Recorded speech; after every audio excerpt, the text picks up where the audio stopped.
CreepyCorner stories.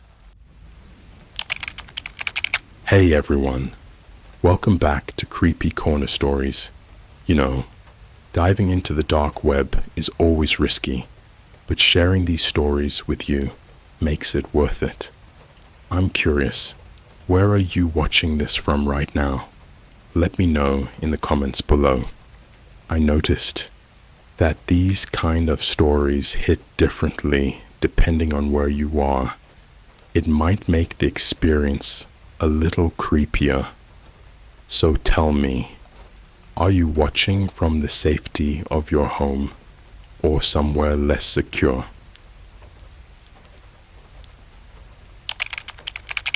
I found a dark web live stream from CNN's control room. The anchors were reading a script about me. Hey Reddit, I don't really know how to start this. I've debated whether or not to even post it. I know how crazy it sounds, and honestly, I wish it was crazy. But everything I'm about to tell you actually happened, and it's still happening. I'm just an average dude. My name's Kyle, 24, live in Denver, Colorado.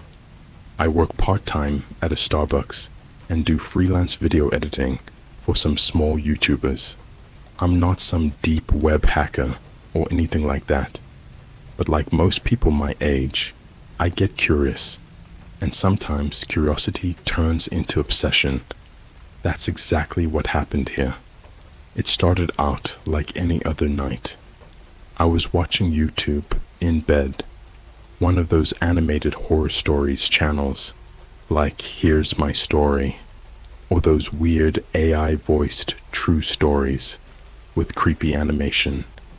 You know, the ones that feel like they're written by someone who almost lived through something horrific. Yeah, those. Anyway, one video was about someone who accidentally found a dark web live stream.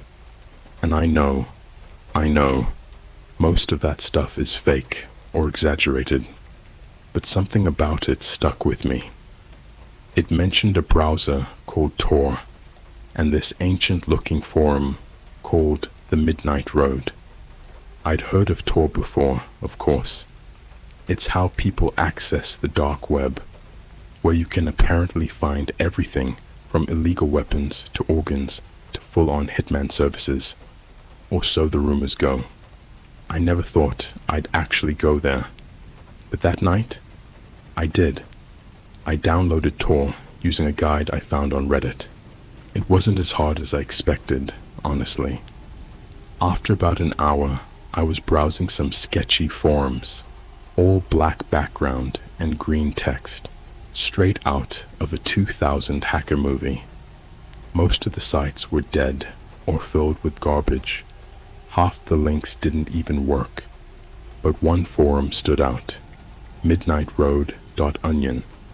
The site looked like it hadn't been updated since 2003.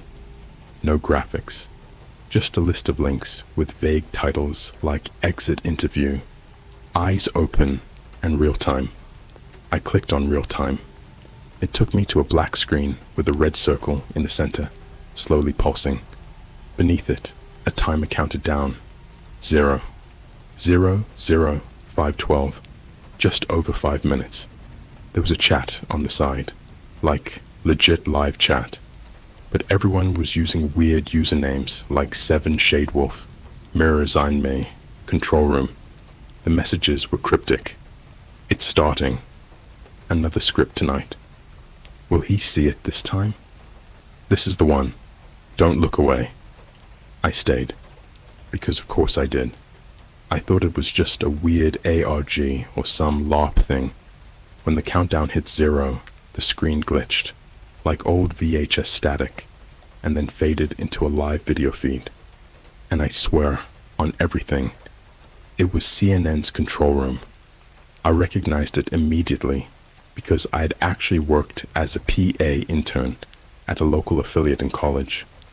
The multiple camera screens, the teleprompter preview, the delay feed, it was all there. But this feed wasn't from the normal broadcast. There were 2 anchors sitting at the desk. I recognized one of them instantly, Anderson Cooper. The other was a woman I didn't know, but they weren't smiling. They were just staring, blank, still. The control room was totally quiet. No producers running around, no camera movement, just silence. Then they started speaking. It was robotic at first, like they were reading from a teleprompter, but didn't understand what they were saying. The subject has opened the link. Name, Kyle Jameson. Location, Denver, Colorado. Starbucks employee. Laptop model, HP Envy X360. I froze. How the hell did they know my full name? Or that I was using an HP laptop? That wasn't even public. My socials don't have any of that info. And they just kept going. Subject recently searched. Is the dark web real? Followed links through Reddit and Tor. Now observing Livestream through Midnight Road Relay. My heart was pounding. It felt like they were looking straight at me through the screen. Then the woman anchor said, if he continues watching, initiate phase 1, begin distortion, begin reprogramming. And the feed, the whole stream, started glitching, but not like pixel errors or buffering. It was like the footage warped around their faces. Their mouths stayed still, but the voices kept speaking. Their eyes widened in unison until they were just big black pits. The chat exploded. He stayed. He stayed. Oh my God, they're reading him. Kyle, turn it off. Someone in the chat named Static Father typed, if you're reading this, your webcam is on. I slapped my laptop shut so fast, I almost cracked the screen. I immediately covered the webcam with tape, ripped my router out of the wall, and sat in the corner of my room, shaking. I didn't sleep that night, and it only got worse from there. I didn't go outside for 2 days. After what happened on that live stream, I genuinely thought I was losing my mind. You know that feeling when you know something just happened, but your brain keeps trying to logic its way out of it. Like, maybe I imagined it. Maybe it was just a really, really elaborate ARG. Maybe it was pre-recorded, and they guessed the name, and the Starbucks thing was a lucky hit. I kept trying to write it off, until I went back to work. It was a Tuesday morning, cloudy, dead quiet. I opened alone. I work at a location downtown, 16th Street, next to a Chase Bank, and across the street from a touristy McDonald's that always smells like melted cheese and regret. When I walked in, something was off. The store was dark, even though I was sure the timer should have kicked the lights on. One of the milk jugs was left out on the counter, warm to the touch, and there was this faint smell, like burnt plastic and wet metal. You know that smell when an old charger fries in the socket? That. But the real kicker was the break room. Every barista has their own locker in the back. We use them to stash our phones and bags during shifts. Mine's always the third one from the left. Had a dumb sticker of a raccoon holding a coffee cup I stuck on the front months ago. When I opened it, my backpack was gone. In its place, sitting neatly on the bottom of the locker, was a black USB flash drive, duct taped to a folded piece of printer paper. I just stood there staring at it. I hadn't told anyone about what I saw on the dark web. Not my coworkers, not my roommates, not even Reddit. I hadn't posted anything yet, and somehow, someone had gotten into my locker and replaced my stuff with this. I peeled the tape off and opened the paper. It only had 2 words written on it, in smudged, lowercase red marker. Press play. I should have thrown it away, or turned it into the police, or literally anything else. But when I got home, I plugged it into my laptop. No virus, no auto run, just a single file. CNN control, real-time feed 2.mp4. It was dated for that same morning, 9:34 a.m. I checked the timecode. That was exactly the moment I unlocked the store. The video started with security cam footage from inside my Starbucks. I saw myself walk in, pause, look around, then walk toward the back. There was no way anyone had access to that footage. It's internal. Only corporate IT and upper management can get to it. The footage cut abruptly. Hard glitch, static screen, then a new angle, a body cam view, like someone was in the store filming. I could see my back as I walked toward the lockers. The video was following me. Close. Too close. At one point, the camera paused and zoomed in on the raccoon sticker on my locker. Then a distorted voice whispered, "What's yours is ours." Another hard cut. Then came the part that still fucks with me every time I try to sleep. The next scene was not Starbucks. It looked like a surgical room, but not sterile or clean. The walls were covered in these brown-stained mattress pads, like they were trying to muffle sound. A single floodlight hung from the ceiling, swaying slightly, flickering. In the center of the room was an anchor desk, like, no joke, a replica of the CNN news desk, only dirtier, cracked, and warped like it had been submerged in water. Anderson Cooper was there again, but he wasn't right. His face was too pale, like paper, like someone printed a high-res photo of him and glued it onto someone else's skull. He was twitching, his jaw clenching and releasing, like he was trying to chew through his own teeth. He didn't speak. He just stared, until the camera panned down. There was someone tied to a chair. A young guy, maybe 20, 21, wearing a Starbucks apron. He had duct tape over his mouth, and his eyes were wide open, bloodshot, terrified. "Employee of 16th Street, Denver location," a mechanical voice said.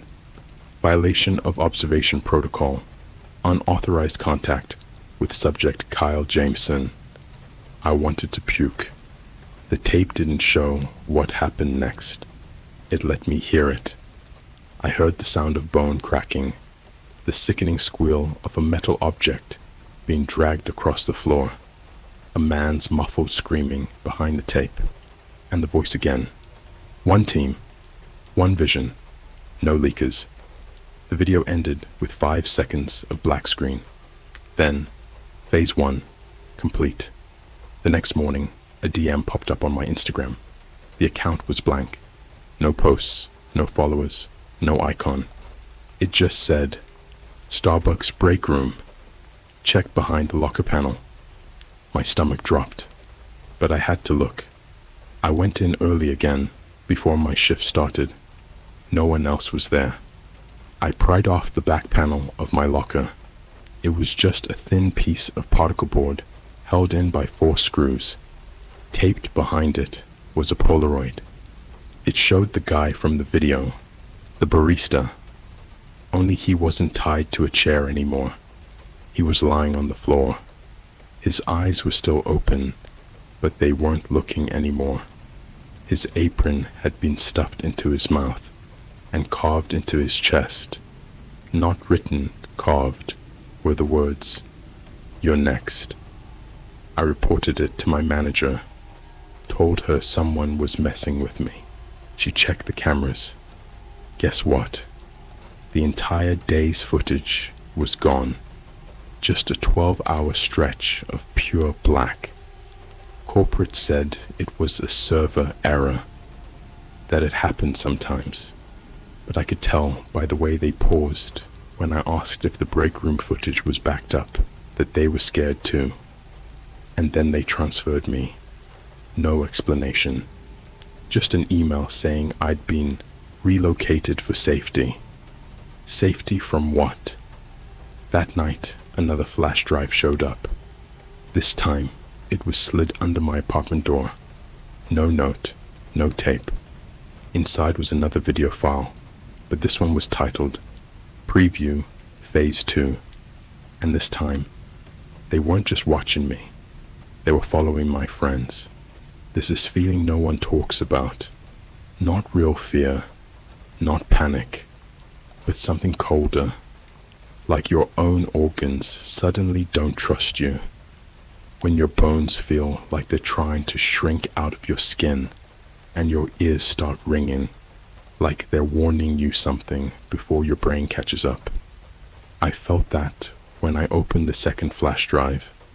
It was labeled Preview Phase 2, but that title was a lie. There's no preview. There's just a point of no return. Like when you see something you can't unsee, and you know, deep in your ribs, that your life will now be permanently divided into two timelines, before and after. I clicked the video. It started with a screen of static and a faint warbling tone, like a heartbeat warped through an underwater speaker. Then it cut to an aerial drone view, grainy, black and white. A cul-de-sac in Arvada. I recognized it instantly. It was my best friend Nate's house. Nate and I had known each other since high school. He was the only one I ever told about my obsession with the dark web, mostly because he was the opposite. Grounded, rational. You're looking for ghosts in electrical closets, he told me once. One day, you're gonna knock on a door and someone's gonna open it. I guess someone did. The camera slowly zoomed in on his house. His car was in the driveway, lights off. It was around 3 a.m. The video cut to inside the house. There was no transition. One frame you're outside, the next you're in his bedroom. No sound, just night vision footage of him sleeping. The timestamp read, August 14th, 3:23 a.m. That was 2 days ago. The camera tilted just slightly, like someone was holding it, watching him breathe. Then the screen glitched for a moment, just a flash. But in that split second, I saw something. Not someone. Something. It was standing in the far corner of his room, human-shaped, but wrong. Tall and thin, almost stretched, like it had been rendered in the wrong aspect ratio. It was holding a TV remote in one hand. The other hand wasn't a hand at all. It was a rusted teleprompter arm. Its head was just a black box with wires dangling out, like the top half of a busted security camera. A single red light blinked where an eye should be. Then the voice came. Not Nate's. Not the things. The anchors again. Phase 2 requires context, memories, behavior mapping. Subject Nate, D. Identified as target's stabilizing unit. Confidence score, 94%. The creature moved closer. Its movements were silent. Too silent. It didn't disturb the air. Didn't creak the floor. The camera cut to the thing standing over Nate's bed. I wanted to look away, but couldn't. Then came a second voice. A whisper. This one wasn't from the anchors. It was Nate. But he wasn't awake. He was speaking in his sleep. I didn't tell him. They said not to show the tape. Not again. What the actual F? He knew. He'd already seen something. I didn't sleep that night. Couldn't. I drove straight to Nate's place at 5:30 a.m. I pounded on the door until he came out, half asleep, wearing a hoodie and looking pale as death. I told him what I saw, word for word. He didn't look surprised. He just said, "You got the second flash drive, huh?"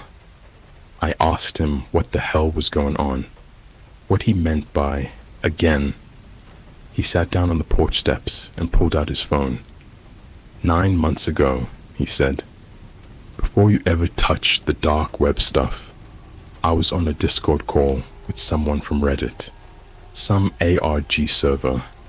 They sent me a hidden CNN feed link. I thought it was just a hoax. He looked me in the eyes, and I swear to God, I've never seen him shake before that moment.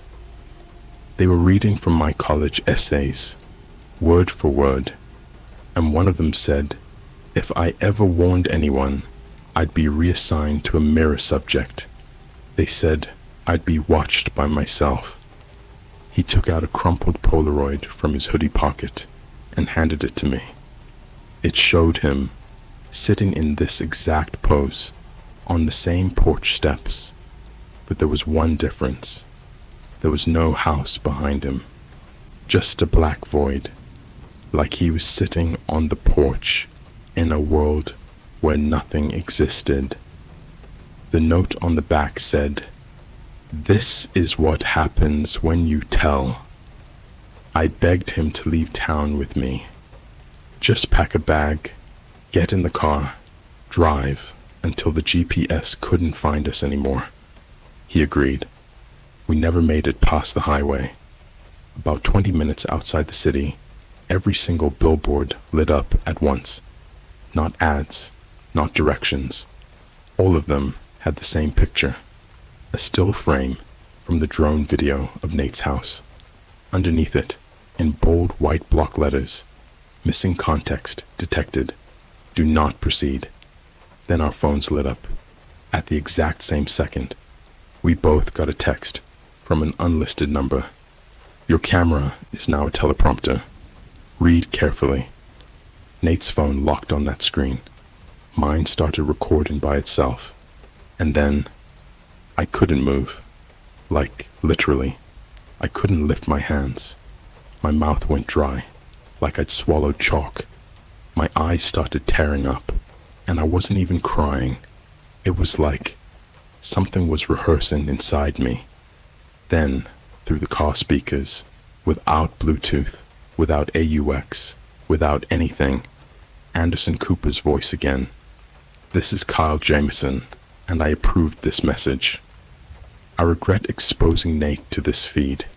He was not a chosen participant. I acknowledge that his removal was necessary for the integrity of the program. I'm ready for phase 3. I didn't say it, but my voice did. The next time I blinked, we were parked in the middle of a Costco parking lot. I don't remember driving there. Nate was gone, vanished. No note, no phone, nothing in the seat but his Polaroid, now half burned, with a new line scribbled on the back. Mirror subject now active. When I got back home, my apartment was unlocked. Inside, everything was flipped backwards. I mean that literally. My posters were mirror images of themselves. My clock ran counterclockwise. My laptop keyboard was inverted. My entire setup looked like someone recreated my room based on a memory that was warped and half correct. And on my bed, there was a mannequin sitting upright. It wore my clothes, my hat, my shoes. Its head was made of a TV screen, a boxy CRT with static running on loop. Then it turned on, and on the screen was me, but not a reflection, not a recording, live footage from inside my own skull. I was watching myself from behind my own eyes. Then a line of red text appeared on the screen. You're not seeing ghosts, you're seeing reruns. Phase 2 is just rehearsal. We go live at midnight. I can't even call this a story anymore. It's not a nightmare. It's not a fever dream. It's a script. And I'm the one reading it. Or I was. I don't think I'm the one reading anymore. After the mannequin appeared in my room, with my face playing live on its screen, I stopped trying to convince myself this could still be a prank or a social experiment. Those words don't mean anything anymore. Experiments are for rats. This, whatever this is, was a broadcast, a show with no audience. Or maybe I was the audience. I just didn't know what I was watching yet. The night everything went sideways, like truly, irreversibly sideways, I noticed something else in my apartment. A smell. Same as the one in the Starbucks break room. Burnt electronics and melted rubber. Only stronger now, and sharper. Like someone had boiled a box of wires in acid. It was coming from the closet. I hadn't opened that closet in weeks. Mostly just kept spare cables and old monitors in there. I pulled the door open slowly, heart beating like it was trying to climb out of my throat. Inside was another mannequin, but this one didn't look like me. It looked like Nate, only his head was missing, just a spine of coaxial cables sticking out where the neck should have been, trailing down like a handful of black veins. In the mannequin's chest was a rectangular metal box, like a VCR that had been nailed into its ribcage. There was a note duct taped across the box. Rewind to the beginning. You missed something. I yanked the tape off, and the box whirred to life. It made this horrid screeching sound, like it was chewing the tape from inside itself. And then my laptop turned on by itself, screen flickering, camera light blinking, and then I saw it. A new video window appeared. This one had a CNN-style lower third bar at the bottom, except it didn't say anything normal. No breaking news ticker, just this. Broadcasting, final performance of Kyle Jameson, live. The video feed looked like a CNN segment. Desk, anchor, polished lighting, everything, except this time. I was the anchor, and I was dead. Or something using my face was pretending to be me.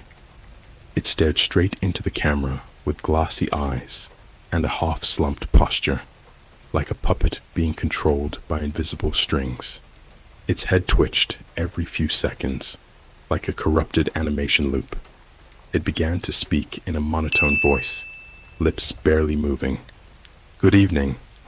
I'm Kyle Jameson. Tonight's top story. Self-termination scheduled for 12 a.m. Location: Unit 304, Bellevue Apartments, Denver. Current vitals fluctuating. Viewer retention 97%. Proceeding to Act 3. Then the screen split. Left side, the mannequin in my closet, still motionless. Right side, a grainy CCTV feed of my apartment from above, like a security cam I never installed. The camera panned slowly down to my bathroom, and the door was wide open. That was wrong. I hadn't opened it. Then the lights in my apartment flickered. Once, twice, 3 times. I turned toward my actual bathroom in real life and froze. There was a shadow on the floor, long stretching from the bathroom door, bending around the corner. But the source? There was no one standing there, just the shadow, as if whatever caused it had already been edited out. My laptop speakers whispered again. Mirror subject 1, erased. Original subject, unstable. Phase 3, execute. And then the mannequin's chest opened. I don't mean metaphorically. I mean literally. The plastic split like skin, cables snapping out, writhing like veins, until something slid out from inside the VCR box. A cassette tape. Labeled in Sharpie. Kyle Jameson, Final Cut. I didn't own a cassette player. Didn't matter, because my phone rang, even though it was powered off. The screen showed a number, 404-555-CNN1. I answered. Nothing but static, until the voice came through. Not Anderson Cooper, not the woman anchor. It was my voice. You shouldn't be watching this yet, but it's okay. You still have time to read your lines. I didn't speak. I couldn't. My mouth was dry, and I realized my teeth were chattering like I was standing outside in a blizzard, even though the room was hot. Burning. Then the TV mannequin in my bed stood up. It moved like it was being puppeteered, jerky, offbeat. It walked to my desk, stared at my webcam, and raised a finger. 1, 2, 3 knocks on the wood. We are live. My laptop screen cut to static. Then a new feed replaced it. Live news. Actual CNN. But something was wrong. The anchor, Wolf Blitzer this time, he wasn't reading the news. He was reading off a script, and I knew the script because I had written it years ago. It was a short story I posted on a writing subreddit, one no one had ever upvoted. A creepy little piece I'd titled, "The Man Who Watched Himself Die Live on TV." Word for word, he read it, every twist, every name, until he got to the final paragraph. Then he looked straight at the camera, broke character, and whispered, "Kyle, look under your tongue." I ran to the bathroom, not because I believed him, but because at this point, belief had nothing to do with anything anymore. I looked in the mirror, and I noticed something that made my stomach twist. There were 3 dots on the skin beneath my tongue, like ink. Tiny pinpoints in a triangle pattern. I pulled them tighter, stretched the skin. They weren't dots. They were symbols, like QR codes, but moving. I'm not kidding. They were writhing slightly, breathing, reacting to the light, like they weren't tattoos, but recordings burned into my biology. And when I stepped back from the mirror, I realized something else. I didn't have a reflection anymore. Only the TV-headed mannequin stood in the glass, watching, smiling. That was 2 nights ago. Since then, I haven't left the apartment. I can't. Every time I reach for the door, the peephole goes black, and I hear typing on the other side, like someone scripting what happens next. There's no outside anymore, just feeds. I've received 7 more flash drives, each one labeled by Act. Act 4. Subjects never escape their writers. Act 5. The laugh track is just screams in reverse. Act 6. Mirrors are the only real cameras. Act 7. CNN now owns your final thought. Act 8. The ending was written before you were born. Act 9. The tape plays when you die. Act 10. We never cut to commercial. I haven't watched them yet, but I think I know how it ends, because at exactly 12 a.m. tonight, my TV turned on by itself again.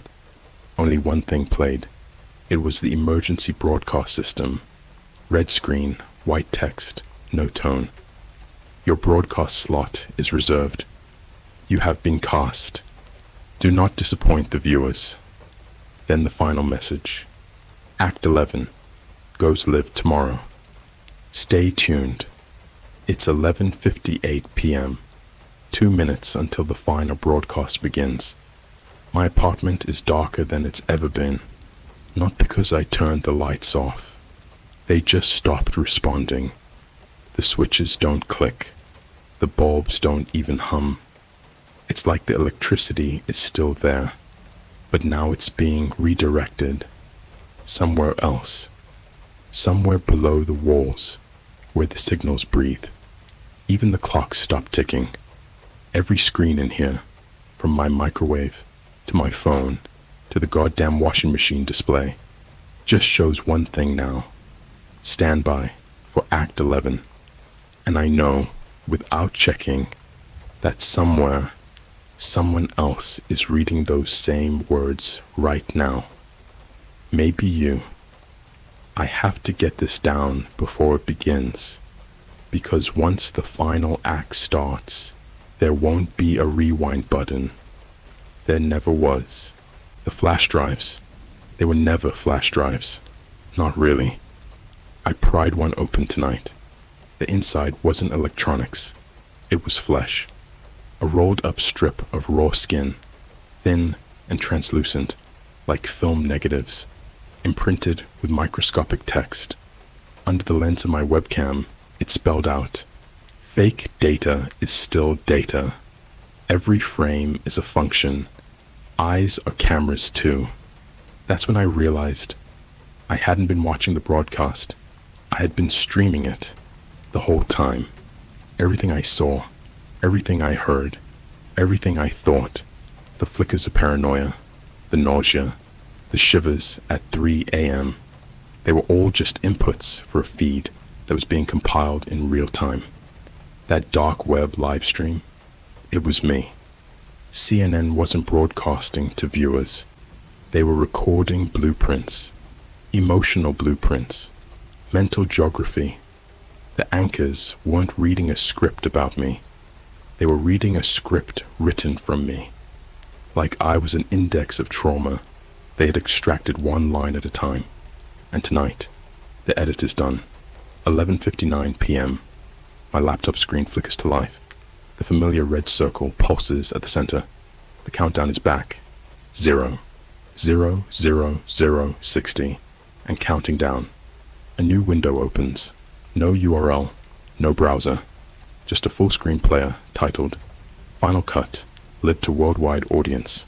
Below it, CC, all networks, all channels, all frequencies. They're not just streaming this to Midnight Road anymore. They've hijacked everything. I open my phone. YouTube, Netflix, Instagram, all blank. Just buffering screens and one message. Channel occupied. Final broadcast in progress. And then, without warning, the walls begin vibrating. Not shaking. Vibrating. Like they're resonating with a frequency just below human hearing. My nose starts to bleed. My teeth hurt, like the fillings are trying to crawl out. I stagger back as my closet door creaks open on its own. Inside is a mirror, but it wasn't there before. And it's not reflecting anything. It's showing me an audience. Rows and rows and rows of people, all seated in folding chairs inside a massive, windowless theater, dressed in hospital gowns, hooked up to IVs. Their heads are tilted up, staring blankly at a giant projection screen. And on that screen is me. This room, this second, the mirror. I wave my hand, and every single person in the audience waves back in unison. Some of them are missing hands. Some have faces that look drawn in pencil. Some have no mouths. Some are duplicates. Copies of people I've seen before in dreams, or background extras from shows I watched in childhood. They've been watching longer than I've been alive. 0, 0, 0, 0, 3. The countdown nears 0. The room goes silent. My own heartbeat is the only sound now, and even that's starting to echo, like it's being piped through surround sound. The mannequin from earlier stands in front of the mirror now. Only it's changed. Its TV head is gone. In its place is a camera lens embedded deep inside its skull. A lens shaped like a human eye, spinning slowly like an iris being focused. And from its chest, a second mannequin emerges, splitting from its ribcage like a parasite being birthed. It's me. Another me. A twitching, emaciated clone wearing a cracked CNN badge that says, Field Reporter, Jameson B5. It speaks with my voice, only desynced. The mouth doesn't match the words.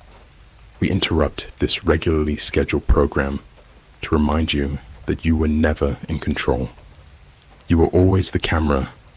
You were always the broadcast. And now it's time to cut to black. 0, 0, 0. The screen fades. A new feed begins. This time, it's an actual live CNN broadcast, the kind that plays in airports and hotel lobbies. Wolf Blitzer, again, or something using his face. He's sitting behind the desk, calm, collected. Then he says the words that will never leave my skull. We now go live to a breaking incident in Denver, Colorado. Viewer discretion is advised. He pauses, smiles. Say goodbye, Kyle. And the screen cuts to live drone footage of my apartment. From above, my window, my room, me. I watch myself stand up, move toward the mirror, slowly, reluctantly. My body not quite under my control, like it's being operated remotely, one muscle group at a time. I scream, internally, because my mouth won't open. The mannequin pushes me forward. The mirror glows red. The walls begin to warp. The corners of the room stretch outward, like the geometry of the building is no longer playing by earth rules. The ceiling folds, and I fall forward into the mirror. I don't feel my body hit the floor. I don't even feel the transition. I feel the recording start, like a switch flipped, and now I'm not experiencing anything, just relaying. Every heartbeat, every blink, every fragment of memory is now data, being filtered, categorized, compressed into a format for broadcast. I am the broadcast. I am the feed. The screen on my laptop now shows the following. Broadcast successful. Subject absorbed. Total viewers 8,988,221,301. I don't know if that's people or versions of me. There is no door. There is no escape. This isn't a room anymore. This is a studio, and I am permanently on air. I can hear static behind my eyes. I see ticker text when I close them. I can smell live tape being spliced and smell the blood in my mouth every time the director edits a memory out of order. They're still scripting me, even now, even this last line. This isn't even me writing this. It's being generated. You're not reading a post. You're reading a transcription of a live broadcast. And now, you're part of it too. Because once you've seen it, you're in the script, connecting to you. Please look into your nearest screen. Do not look away. They're live.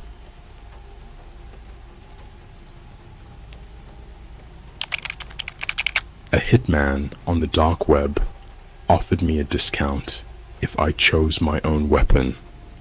Okay, so this happened last year, and I still have trouble talking about it.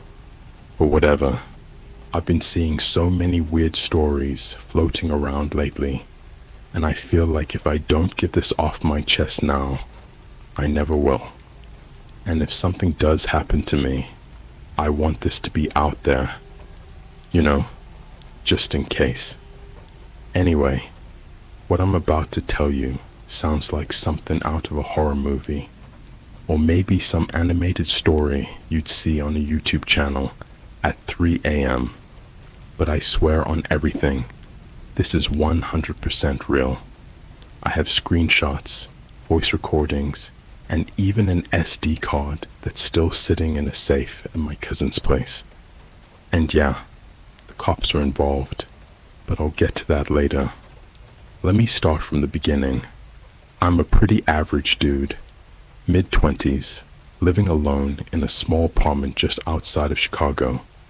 I work from home, doing video editing, mostly boring freelance stuff, like wedding reels and TikTok promo content for small brands that think they're edgy because they put skulls and glitch effects in their videos. Anyway, one night, I was just bored out of my mind. It was one of those rainy Saturday nights where nothing on Netflix feels right. Your friends are either ghosting you or too busy pretending to be happy on Instagram, and the only thing you have left is scrolling Reddit or watching YouTube until your brain turns to soup. I remember I just watched this creepy animated story on YouTube. Something like my roommate wasn't human, or the Snapchat filter showed something behind me. You know, the usual. That led me down a rabbit hole of true deep web stories, and that led me to one of those sketchy forums that are technically on the surface web, but feel like they belong 6 feet underground. It was called Black Veil Laughs, some weird hybrid of dark humor and anonymous posting. People would post things like, how to ruin someone's life for $20, or what would you do if you only had 24 hours left? Mixed in were some genuinely creepy stories that felt a little too detailed to be fake, but the whole thing had this vibe like people on there weren't just role-playing.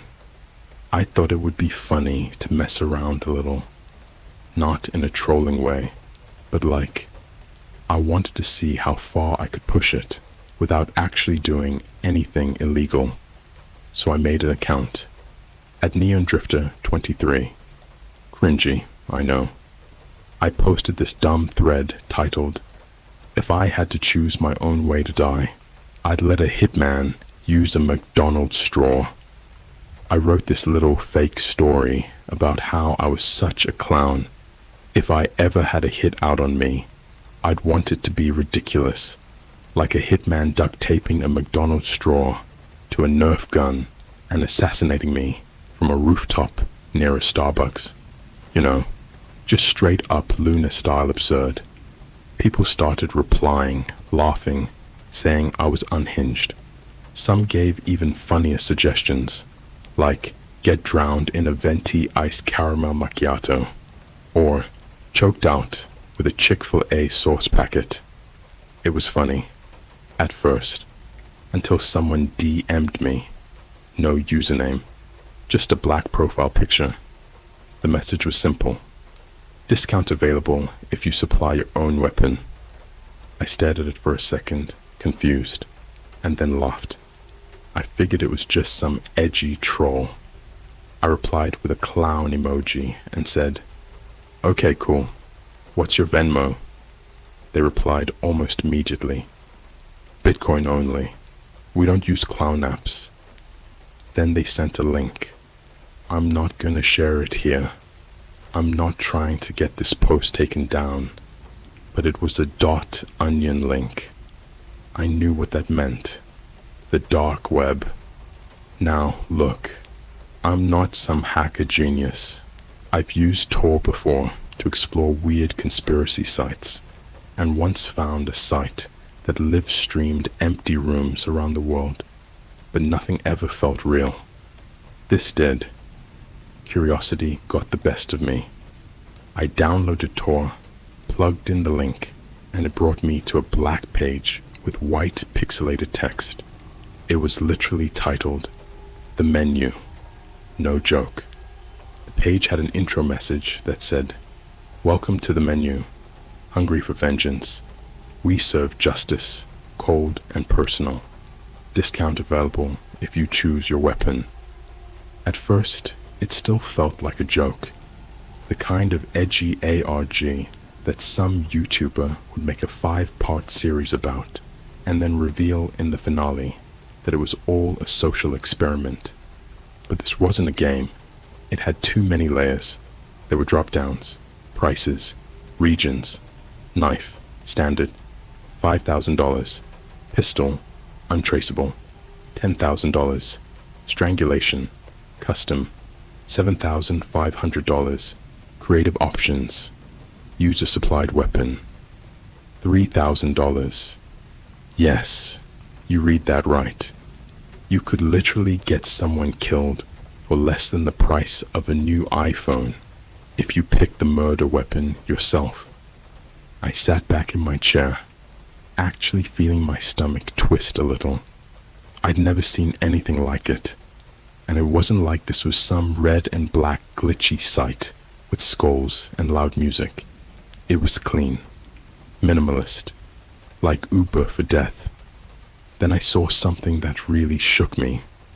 There was a tab called Live Orders. I clicked it. It listed usernames, first names, last seen locations. Some were literal Starbucks and Chipotle addresses, and ETA times. One of the usernames? A Neon Drifter 23. I didn't remember putting in anything, but there I was. My name, my last known IP location from earlier that day when I posted from my Starbucks, and an ETA, pending weapon choice, discounted rate applied. I slammed my laptop shut. I could actually hear my heart beating in my ears. Now, here's where things get worse. That night, someone knocked on my door. It was around 3:12 a.m. I live alone. My neighbors are older and don't do random visits. I checked my ring cam from my phone and saw nothing. As in, literally, nothing. The video was just black. I thought maybe it was bugged, so I checked the history. Every video from 3 o'clock to 3:15 was missing. Completely gone. I grabbed a baseball bat and opened the door just a crack. No one was there. But sitting at my feet, a single McDonald's straw. I didn't sleep after finding that McDonald's straw on my doorstep. It wasn't like finding a weird package or prank gift. This was personal. It wasn't a warning. It was a message. We're watching. My brain went through every possibility. Maybe it was just a messed up coincidence. Maybe someone saw my post and thought it'd be funny to scare me. But then, who deleted the ring cam footage? Who knew I'd even posted that dumb thread? Why would someone go out of their way to do this if it was just a joke? I spent the rest of the night sitting in my apartment, all the lights on, clutching a bat, like that was gonna do anything. Every shadow looked like it moved. Every creak felt intentional. You ever get that sick feeling that someone is watching you through a window you forgot was open? That was me, every second, until the sun came up. The next morning, I went to the Starbucks I always work from, needing some kind of normalcy. It's one of those aesthetic ones downtown, with overpriced cold brews and too many people pretending to write novels on their iPads. But the second I sat down and opened my laptop, I knew something was off. My wallpaper was different. It wasn't the one I always use. An old photo of me and my little sister from a trip to Disney World. It had been changed to a still image, blurry, dark. At first, I didn't recognize it, but the longer I stared, the colder I got. It was me, asleep in bed, taken from inside my room. I shut the laptop so hard I thought I broke the screen. I wanted to vomit. That wasn't a camera glitch or some creepy deepfake. That was real. The pile of clothes in the corner, the water bottle on my nightstand. It was all there. All correct. That photo was taken recently. I yanked the battery out of the laptop, shoved it in my bag, and left the Starbucks without even ordering. I must have looked insane, but I didn't care. Every time someone made eye contact with me, I felt like they knew, like they were all in on it. My phone buzzed as I walked down the street. A notification from an unknown number. Do you want to watch yourself die? Attached was a video file. No subject line, no context, just the file. I stopped in the middle of the sidewalk and opened it. It was night vision, shaky cam.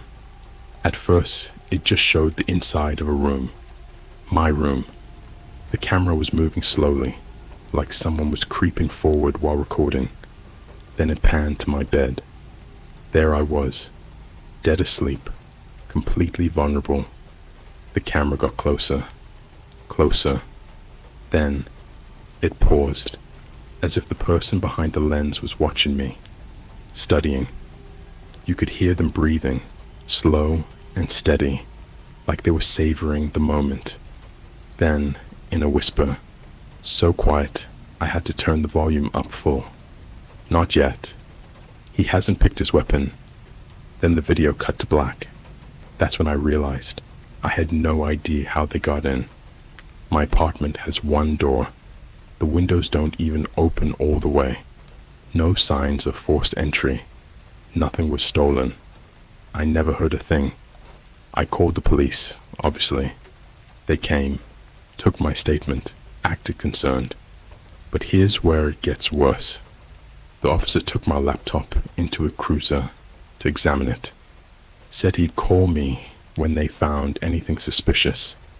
I waited 3 days. No call. So I called the station myself. The woman who answered said there was no report under my name.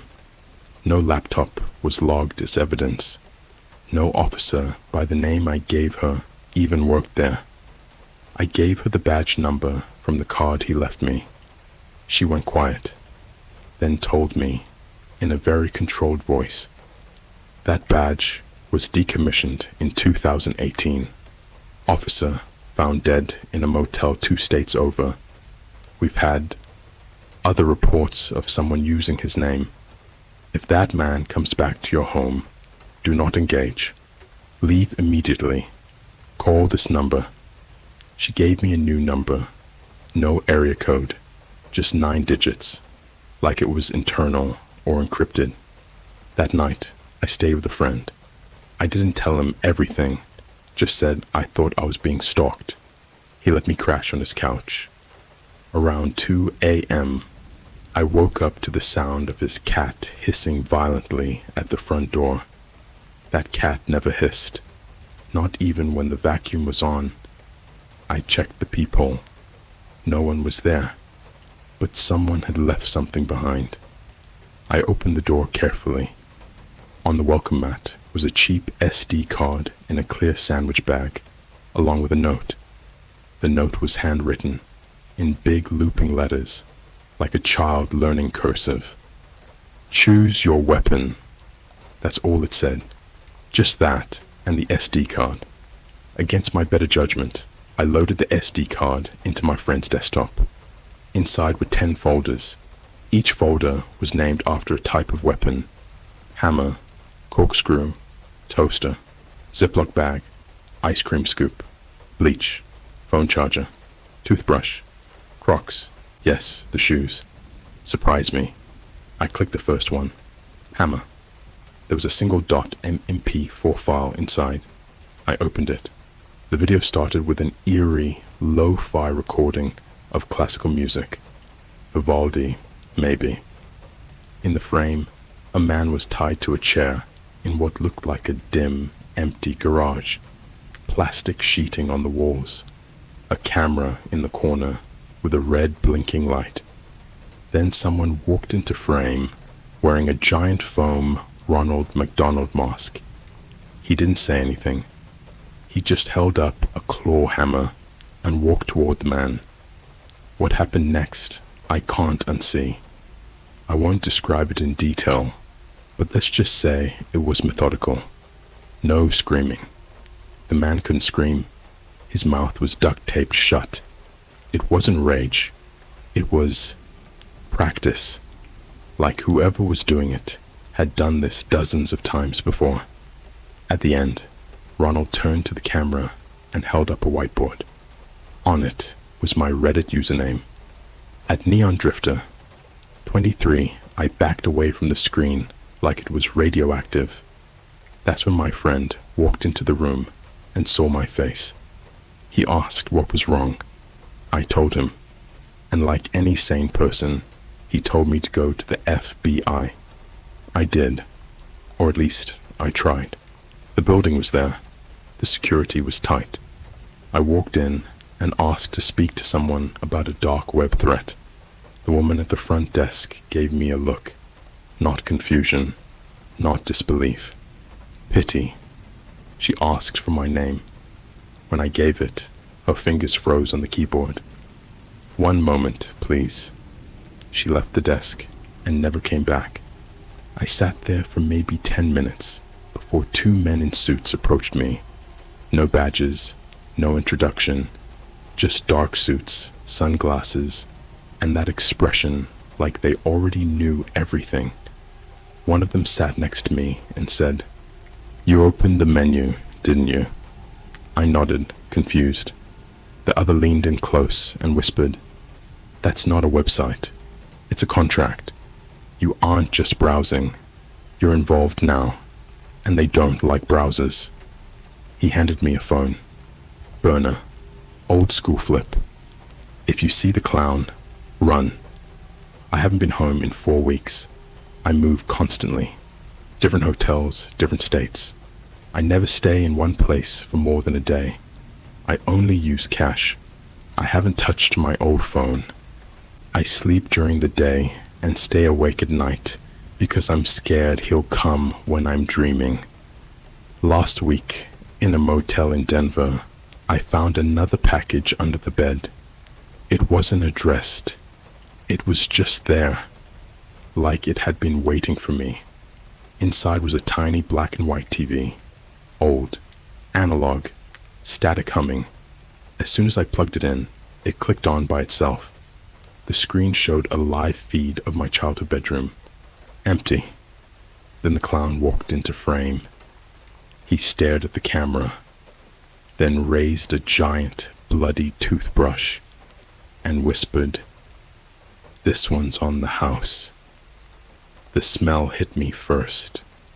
Chemical, acrid, like melted plastic mixed with copper and something else. Something alive, or that used to be. The kind of stench that clings to the back of your throat and makes it feel like your own lungs are rotting from the inside out. It was coming from the hallway of the cheap roadside motel I'd been hiding in outside of El Paso. Room 114. I hadn't even unpacked yet. Just dumped my bag next to the broken AC unit, deadbolted the door, and collapsed face first onto the stained mattress like I'd outrun death itself. Turns out, death caught up. I opened the door after the third bang. It wasn't loud. It wasn't frantic. Just a polite thump, thump, thump, like someone knocking with the side of their fist. Friendly. Almost like they knew me. But no one was there. Just a shoebox, duct-taped shut, sitting perfectly centered on the doormat. My fingers were trembling so hard I could barely grip it. Inside was a VHS tape. That was it. Just a jet black tape with a red sticker across the side that read, "You chose wrong." No explanation, no context, just those words. But here's the thing. I never chose anything. Not a weapon, not a hit, nothing. And yet, someone acted like I had. Now, you're probably thinking, who the hell even owns a VHS player in 2025? Yeah, same. I didn't. But I knew one place that did. There's this old video store near downtown Tucson that pretends to be retro chic, but mostly just smells like stale popcorn and dying dreams. I'd gone there once during college when I was trying to impress this girl who liked analog horror and told me she thought Netflix was too corporate. I drove 3 hours straight just to find out if that damn place still existed.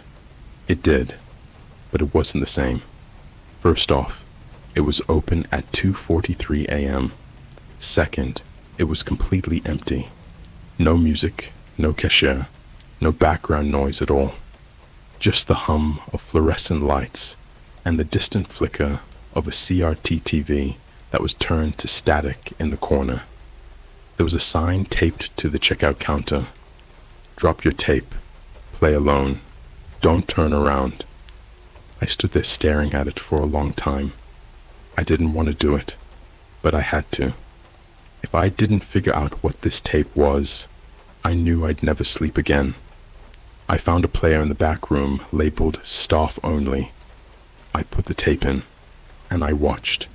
It opened with a countdown timer. 10 seconds.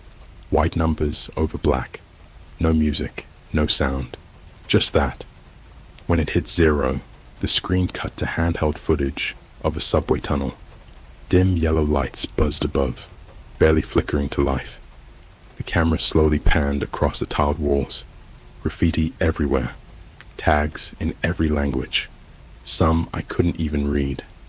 And then I saw my name spray painted across the wall in blood red. Neon Drifter, 23, Death, Toaster. Toaster? I didn't choose Toaster. The camera jerked left. Now it was inside a subway car. Fluorescent lights above. Cracked seats. Completely empty except for one thing. A full-body mannequin. It was dressed exactly like me. Same hoodie, same jeans, same old Nikes I'd been wearing since high school. But the face, oh God, it was molded to look like me. Not some store dummy. It had my cheek scar, my chipped tooth, even the burn mark on my left wrist from when I tried to make ramen while drunk last year. And it was moving, not twitching, not jolting, just breathing. Its chest rose and fell with slow, deliberate motion, like it was asleep. Then someone walked into frame. Not Ronald this time. This one wore a gas station pig mask, cartoonish, oversized, blood-streaked, with bulging plastic eyes. He carried a toaster in one hand, still plugged in, the cord trailing off the screen. The moment he stepped toward the mannequin version of me, the lights in the subway car snapped off. Total black. The only sound? Something. Sizzling. Then crackling. Then choking. When the lights flicked back on, the mannequin was gone. In its place, a mound of burnt flesh, still steaming. Wires fused into ribs. Bread jammed into the throat like someone tried to make a human panini, and carved into the wall behind it. You don't get to choose anymore. I tore the tape out and threw up in the back lot. I'm not ashamed to say it. I puked until I couldn't breathe. I dry heaved until I passed out behind a dumpster. I woke up 3 hours later with a voicemail from a blocked number. No words, just a recording of me sleeping. I hadn't slept in days. So what the hell was that? Things got worse after that. People started dying. People I knew. My college roommate, Marcus, found dead in his Brooklyn apartment, choked on a mouthful of shattered Starbucks cups. The news said it was suicide. A Twitch streamer I'd collabed with, found electrocuted in her bathtub. Her last Instagram story? A blurry image of someone in the background, wearing a Ronald McDonald mask. Even my ex, Sarah. We hadn't spoken in months. She messaged me on Telegram at 3:17 a.m. Why is someone in my kitchen wearing your face? She sent a video. It showed a man standing in her kitchen, perfectly still, facing away from the camera. When he turned, it was me. Same face, same voice. Even said her name the exact way I used to. Sarah, you left the stove on again. The clip ended with static. She was found the next morning. No signs of forced entry. No defensive wounds. Just gone. Only thing left behind, a single charred McDonald's straw. It finally hit me. This wasn't about a hitman. It was about me. About who I'd become. The second I joked about death, about murder, about letting someone take my life for a laugh, I gave them permission. The menu doesn't care if you're serious. Once you interact, it decides for you. You're either the meal or the weapon. Yesterday, I received a box, bigger than before. Inside were 10 identical masks, all exact copies of my own face. And a note. You've been selected to serve. Please pick your target. Beneath the masks were 10 names, all random, people I've never met, but each came with a weapon suggestion. Duct-taped drone with box cutter, frozen chicken tender, VR headset rigged with acid spray, emoji pillow stuffed with glass, auto-corrected death, threats sent via AI-generated text-to-speech voice, upside-down umbrella full of hornets, phone charger strangulation, vintage iPhone 4 cable, confetti cannon packed with teeth, tattoo gun modified to inject bleach, one free wildcard, dealer's choice. And I realized something. This wasn't a service. It was a network, a game, a cult of performative death. Each victim, someone who joked, someone who'd clicked, someone who, for just 1 second, thought it was funny. And now, they want me to join. So here's the part you won't believe. I picked one, not because I wanted to, because if I didn't, they'd pick me again. And this time, they wouldn't be so theatrical. They already sent me the footage of my first rehearsal. It's me, walking into someone's garage with a clown mask and a toothbrush. And I swear to God, I don't remember doing it, but it's me, clear as day, smiling. Let me tell you how it feels to wake up in a bathtub filled with ice, breathing through a Ziploc bag duct taped over your mouth, and realize someone cut into you while you were sleeping, not dreaming, not metaphorically, physically cut into you. My body was numb, not from painkillers, from cold, ice, packed into every crevice around me, like I was meat being prepped for shipping. I couldn't move my arms. They'd been zip-tied behind my back and wrapped in barbed wire, not tight enough to slice, just tight enough to remind me I was meat. There was a mirror across the bathroom, the kind that was supposed to be cute and vintage, but all I could focus on was the large red word etched into the glass with a razor. Access granted. Underneath, taped with surgical precision, was a Polaroid of me, lying in that same tub. Except in the photo, I wasn't awake. My chest was wide open, not bleeding, hollowed, and inside me, an old flip phone, like someone had replaced my heart with a burner. The next few minutes were a blur of adrenaline and confusion. I thrashed until the barbed wire sliced through the plastic ties. My skin tore like paper, blood mixed with melting ice. I reached into the water and pulled out what I thought was a sponge. It wasn't. It was a human ear, fresh, still warm, someone else's. And that's when I heard the phone ring, inside my body. Not the Polaroid one, me.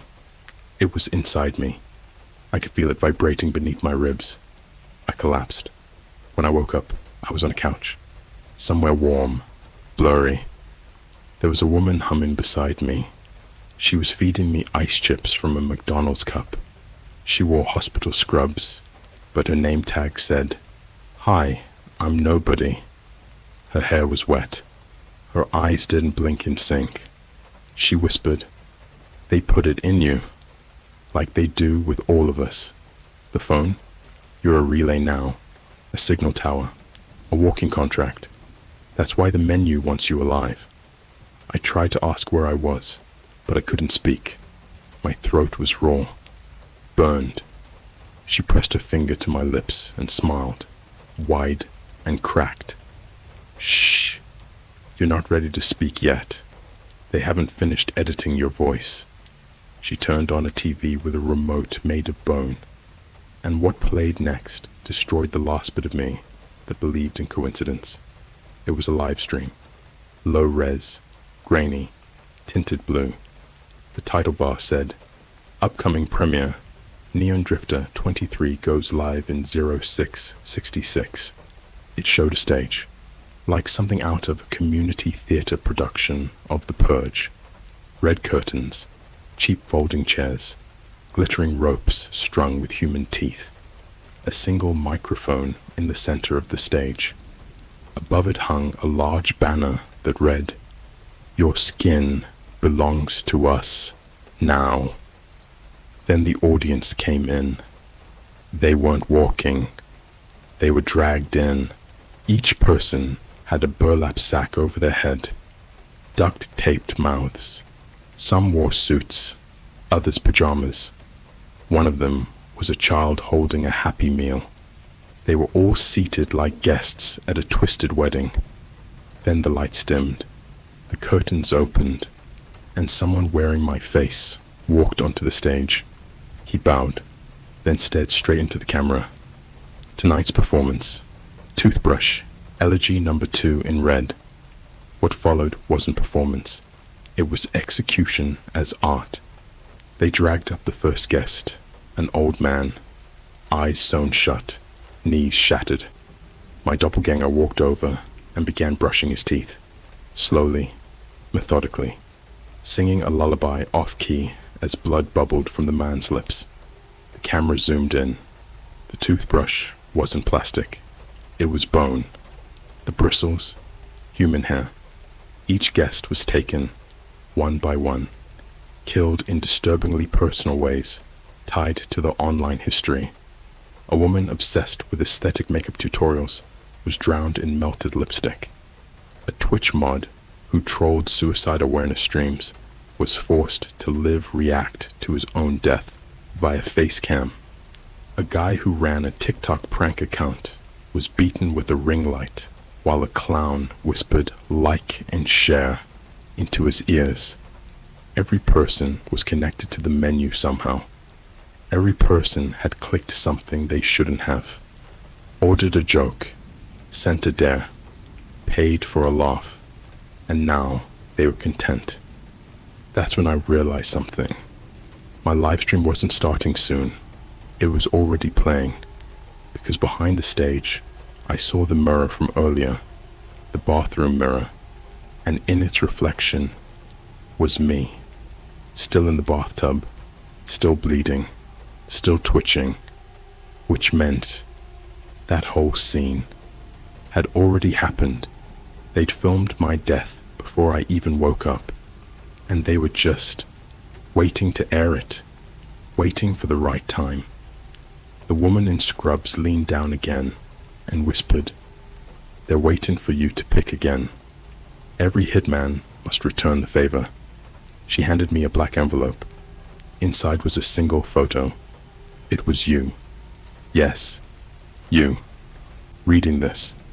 Don't ask how. Don't pretend you're not freaked out. You know that feeling in your spine right now? That weight behind your neck, like something's watching you through your webcam. That's not paranoia. That's recognition. Because once you see your own face in the menu, it's already too late. There was one last thing in the envelope. A receipt. Just a regular receipt. You know what it said? Paid in full by viewing. You agreed to terms. Weapon, mirror. Estimated delivery. Unknown. Target, self. I ran. Doesn't matter where. Just ran. Gas station to gas station. City to city. Motel to warehouse to barn to sewer. But no matter where I go, I find another version of myself. On TV screens. On bathroom mirrors. On FaceTime calls I didn't answer. They call themselves the editors. They're not people. They're footage. Living recordings. Self-aware pixels. They mimic you until you forget who was real first. One of them got into a Zoom call last week and taught a college ethics class under my name. Another just checked into a Marriott under my credit card and tipped the concierge in teeth. They're replacing me, one scene at a time. And now they've started giving me scripts, literal paper pages left under pillows, in gas station stalls, pinned to telephone poles, written in blood and printer ink. The latest script ends like this. Scene 89. User scrolls to end of post. Their webcam turns on. A reflection appears behind them, wearing a Ronald McDonald mask made of their own face. It whispers, "Choose again." Fade to black. Cut to static. Title card. You've been watching this whole time, but only if you ask. And just so you know, I already chose your weapon. It's not a knife. It's a screen. You're not reading this. You think you are, but by the time these words reach you, it's already begun. You didn't click this story. It clicked you. There is no ending here. Only the final edit. It started with the screaming. Not mine. Theirs. The copies. The reflections. Every version of me that had been carved from footage, AI, or memory. They turned on each other. The editors couldn't keep the versions separate anymore. I'd run for too long, blurred too many lines. Now the timelines were folding in on themselves, like burnt film stock. I watched them kill each other. One strangled another with a film reel. One ripped the face off another and wore it like skin-tight VR. One turned into pure static and inhaled the rest. All of it broadcast, live, 24/7, on my own TikTok account, and the views kept climbing. 4.7 million, 5.8 million, 6.4 million. The comments were worse than the murders. Yo, this looks so real, WTF. Is this an ARG? Where can I find the full version? Can someone deep fake my ex like this? LOL. LMOO, he's actually crying. Wait, is that me in the background? Bro's gonna wake up without a tongue. Can't wait for part 6. You don't get to leave the menu. I tried to delete the account, but my hands wouldn't move. I wasn't in control anymore. The thing that used to be me had rewritten my reflexes. My thoughts weren't mine. They were rendered. Add laughter track. Cue blood. Pan camera left as he claws at his face. I heard the instructions in my skull, like someone was whispering through a corrupted AirPod embedded in my brainstem. And then came the script. Final draft. They slid it under my motel door like always. Folded paper that smelled like static and gasoline. But this one was different. It had your name on it. The title, Death by Observer, a user's last scroll. I didn't want to read it, but my eyes moved on their own. Scene 91, in T, user's room. Night camera turns on. Screen lights face. Reflections behind user begin to distort. They think it's a glitch. It isn't. Scene 92. They reach the final paragraph of the post. Heartbeat sound begins. Slow, but rising. Very subtle, barely audible. They don't notice, but their dog does. But their Alexa does. But their phone does. Scene 93. Reflection begins smiling. Reflection begins typing. Scene 94. User doesn't move. Not because they don't want to, because the glass won't let them. The glass is recording. Scene 95. Neon Drifter, 23, steps into frame. He is now wearing the user's face. He is holding their preferred weapon, if unknown, default to phone charger / bathroom mirror / the sharp edge of a MacBook. I looked up from the script, and there I was, staring at myself through the motel mirror. But it wasn't my reflection. It was you, reading, mouthing the words, word for word, frame by frame, scene by scene. You thought you were watching a story. You thought this was a fictional creepypasta. But stories don't watch back. You never chose a weapon, so we chose one for you. Your face. Let me describe to you what happens next, so when it begins, you'll understand it was never random. Your screen will flicker, not because of poor connection, because of surveillance injection. Your camera lens dilates, watching you. Now, not the other way around. The lights in your room dim 3%, just enough for the reflection to shift without being noticed. Then your browser will freeze for 0.3 seconds, but it won't be your connection. It'll be the menu syncing to your eye movement. You'll think you imagined the whisper. Choose again. You didn't. It's already in the room. And somewhere, beneath your bed, behind your mirror, just beyond your Wi-Fi signal's reach, is something holding a box. Inside it, a perfectly molded version of your head, with a receipt pinned to the tongue. Order confirmed. Weapon, skin. Editor, assigned. User, upload. Scheduled. When they stop screaming. You might think this is a hoax, a sick joke, a performance. But if that's true, why did your lights flicker just now? Why is your phone battery draining, even though it's charging? Why did your dog just start barking at the corner of your room where no one is standing? Why does your screen feel sticky? Why are you smiling? You didn't mean to, did you? It's just reflex now. The same way my hands type this, the same way yours will. Epilogue. I'm not here anymore. There is no Neon Drifter 23. There's only footage, only content, only you and what you'll become. The menu doesn't need Hitman anymore. It doesn't need weapons. It doesn't need codes or Bitcoin or contracts. It just needs a screen and a user willing to read. If you made it this far, check your reflection. If it doesn't move when you do, you're already rendering. Fade to black.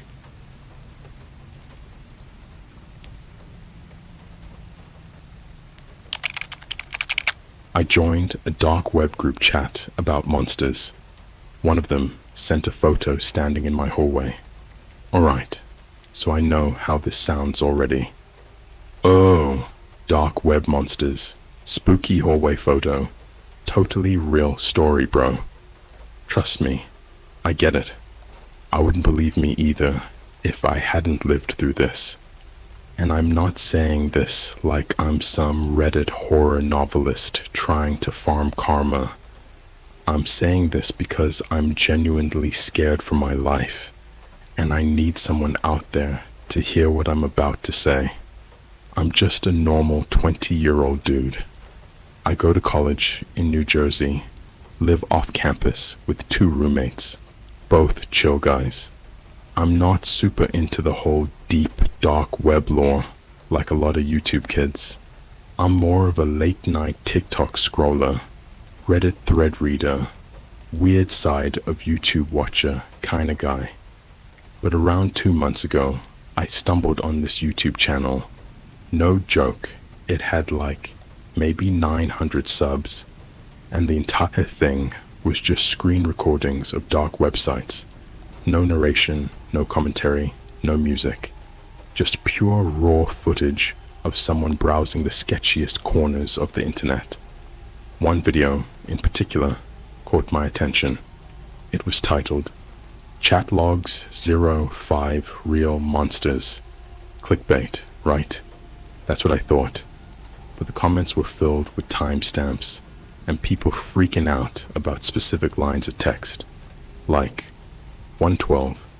Yo, did anyone catch the part where it says, not all of us are human? 245. The message in red, is that blood? I was bored. It was 2 a.m., so I watched it. It was just someone scrolling through a text-based chat room on a plain black site. You couldn't see usernames, just messages appearing in real time. The messages were weird, like monster roleplay weird. At first, some examples. The skin was too tight to wear today, so I went out without it. They didn't notice me in the back seat until I breathed on the glass. Can I trade a liver for her eyes? She still screams, but the eyes are intact. You get the idea. Edgy kids trying to sound creepy, right? I laughed it off and didn't think about it again. Until a week later, when I found the link in the description. It was hidden behind like 3 tall layers, password protected, and the YouTube uploader literally said, "I'm not responsible for what happens if you join. Don't message me." Obviously, I clicked it. The site. It took forever to load. I thought it was broken at first, but eventually it pulled up a plain black page with a text input box at the bottom and a thread of messages, kind of like Discord if it was built by Satan. No usernames, no timestamps, just messages, and they were worse than in the video. One said, "Ripped the face off one last night. Tried to scream, but it came out the mouth in my hand." Another, "Don't like toddlers. Too chewy, but the bones make good noise." At that point, I should have dipped. I know, I'm not stupid, but I was fascinated, like I knew this had to be fake, some ARG thing, or edgy storytelling community. And I'm a psych major. I was curious how far this would go. So I typed one message, just one. "What kind of monsters are you?" Within seconds, I got flooded with replies. The kind that doesn't leave prints. The kind that watches you through the phone. "Check your hallway." I froze. Like, not even in a dramatic way. I literally just sat there staring at the screen, wondering if I just got pranked. But then, a new message popped up. It was a photo. Just one, uploaded to the chat. No description. The thumbnail was dark and grainy. I clicked to enlarge it. It was my hallway. Not one like mine. My hallway. The exact framed poster of Spider-Verse that hangs next to my bedroom door. The pile of laundry on the floor that I hadn't touched since Tuesday. And a figure at the far end of the hallway, barely visible, almost out of frame. It was tall, thin, and blurry, like it was moving. No face, just 2 white, glowing eyes reflecting from the camera flash. I slammed my laptop shut and legit felt my heart skip. I didn't scream, didn't breathe. I just sat there, listening for anything. Footsteps, breathing, anything. There was silence. I slowly opened the door and peeked into the hallway. Nothing. Empty. I walked up and down the hall like 3 times, turned on every light. Still nothing. No signs of a break-in. No open windows. Nothing missing. My roommates were both asleep. I didn't even wake them. I told myself, it's gotta be a prank. Maybe someone got access to my webcam, or some HRT. So, I checked it. Covered. I always keep it taped. My phone, off and charging in the kitchen. Ring camera, no movement. I stayed up all night with a kitchen knife next to me, staring at my hallway. At one point, I swear I saw a shadow move, but it was 4 a.m. and I hadn't blinked in like an hour. Could have been my mind messing with me. The morning. After I asked my roommates the next morning if they were messing with me, told them everything. They laughed, obviously, and told me I probably dreamt it. I showed them the site, or at least I tried to. It was gone. Not down. Not a 404. Just gone. The link redirected to a dead Wikipedia page about European mythological beasts. I checked my browser history. Cleared. Auto erase. The video I originally found. Gone. The YouTube channel. Gone. All I had was the photo. I had screenshotted it before closing my laptop. It was still on my desktop. And here's the messed up part. When I opened the image again, something had changed. The figure in the hallway. It was closer, about 2 feet closer than before, slightly more visible, still blurry, but you could make out more detail. It had no mouth, just a stretched out jaw that hung too low, like it was disconnected, and arms that bent the wrong way, elbow joints facing forward. I felt sick, like actually nauseous. I deleted it immediately, emptied the recycle bin, then reset the entire laptop. But now, every night since then, I've started hearing things. Whispers, scratching in the walls. My hallway light flickers sometimes. Only the hallway one. And 2 days ago, I woke up to find that same screenshot back on my desktop. Only now, the file name is notalone.png. There are some things you can explain away. A weird dream, a shadow out of the corner of your eye, a glitchy screen, or a creepy video that disappears. But then, there are things that don't want to be explained. They just want to exist. They want to be seen. And after that photo appeared on my desktop again, that same blurry hallway pic with the figure standing closer, I realized something. I hadn't found the group chat. It had found me. 48 hours later, after I wiped my laptop, I did everything right. At least I thought I did.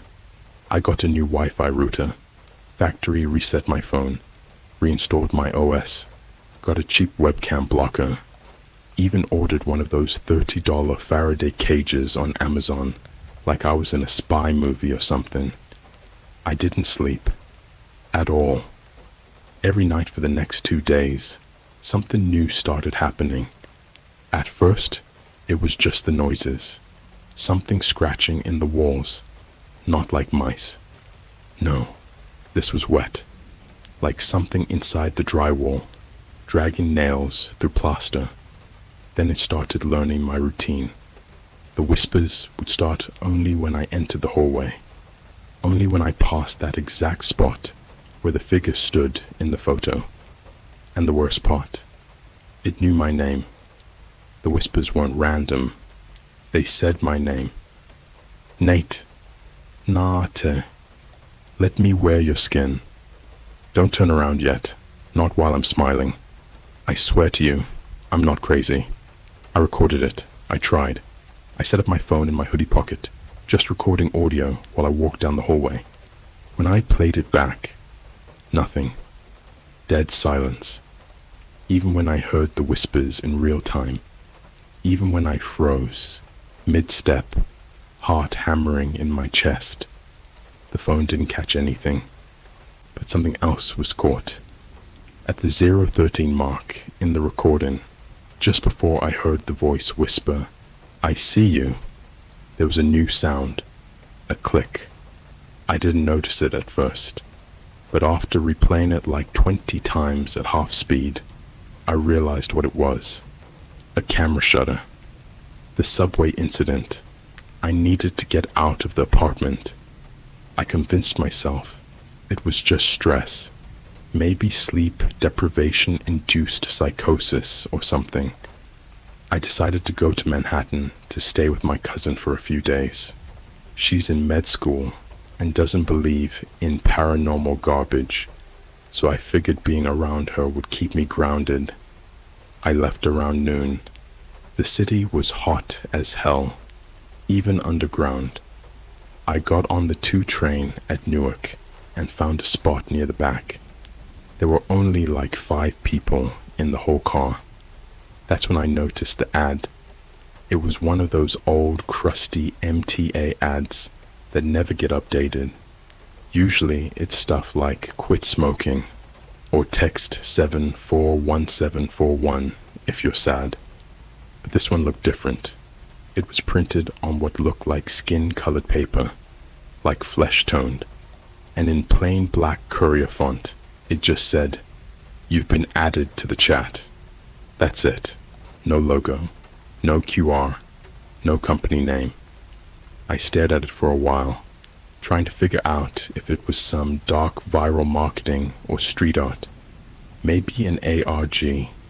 Then I noticed the man sitting across from me. I hadn't paid attention to him before. He was wearing a hoodie, mid-50s maybe, skin pale, lips cracked, eyes open too wide, like someone stretched his eyelids out with hooks. He was just staring at me, no blinking, just watching. In his hands, he held a Nokia phone, no case, no screen protector, just old school buttons and a greasy screen. I glanced at him. He didn't move. Then the phone buzzed. He didn't answer it. He just looked down at it for a second, then back up at me, and smiled. His teeth weren't real. I mean, I don't know how else to explain it. They looked like chipped porcelain.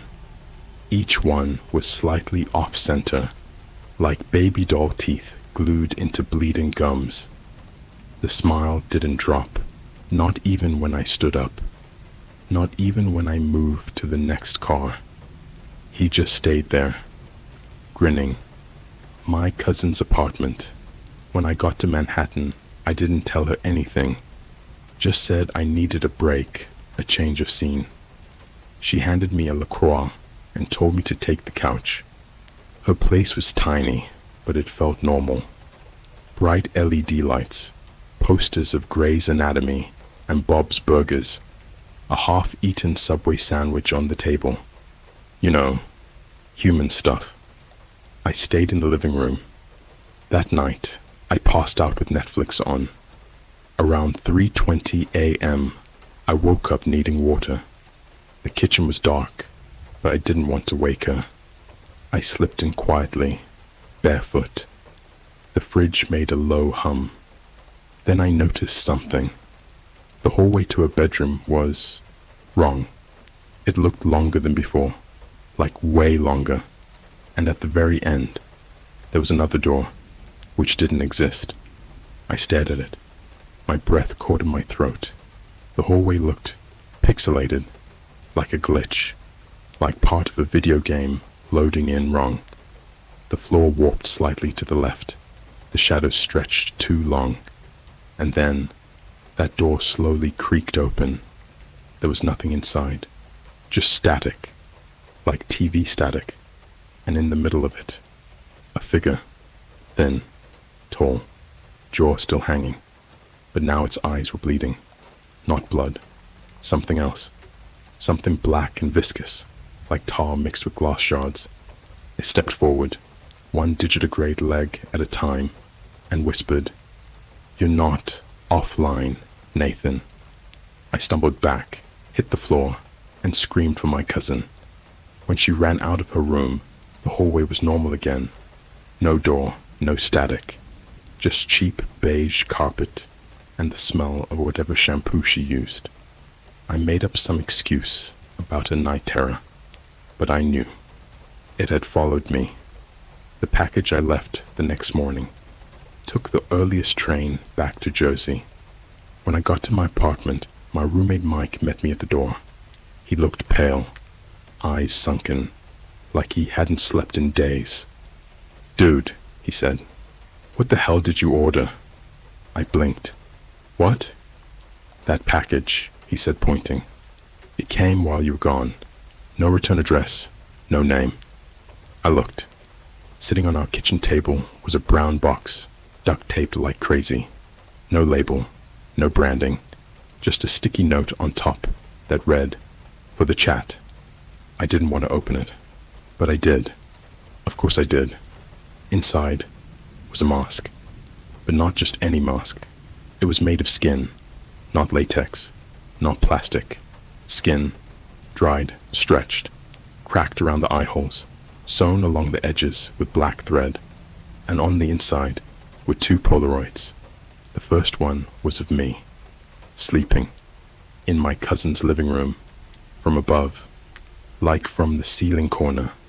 The second was of Mike, taken from behind, while he was playing Xbox.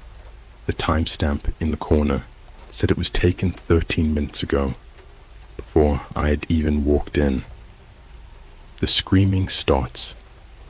That night, Mike went missing. I woke up around 4 a.m. again and heard someone screaming in the walls. I thought it was the neighbors until I followed the sound to the hallway vent. It was Mike, begging, screaming, pleading. It has my face. It's wearing my face. Please help. Then, nothing. Silence. I ripped the vent open. Just darkness. But something dropped out. A single, wet, red tooth. Still warm. You ever hear the sound of a tooth breaking in your hand? Not dropping it. Breaking. It's soft at first, like a dull snap. Then it crumbles, shatters, becomes powder. A chalky, bloody grit between your fingers. The root still warm, like it just came from a mouth that wasn't done screaming yet. That's what I felt when I picked up Mike's tooth from the floor that night. It didn't fall out of his mouth. It had been ripped out, dropped like a calling card. Something was playing with me, something in the walls, and it was wearing my friend's face like a Halloween mask. The house started breathing. I didn't leave the apartment, not because I felt safe. No, it was the opposite. The outside didn't feel real anymore. Every streetlight looked like an eye. Every passing car made the same whisper I'd heard in the hallway. Every person's face on the street looked stretched, like it didn't quite fit. So I stayed. I locked every window. I nailed the vents shut.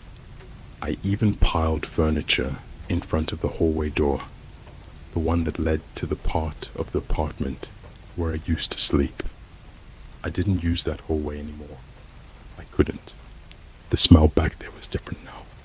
Not rot, not mold, something else. Meat, like something alive was rotting inside itself. Over and over. The smell was thick. It stuck in your lungs. And sometimes, when I passed by that door, I'd hear it. Breathing. I'm not joking. The walls would expand. The ceiling would groan. Like the apartment itself was alive.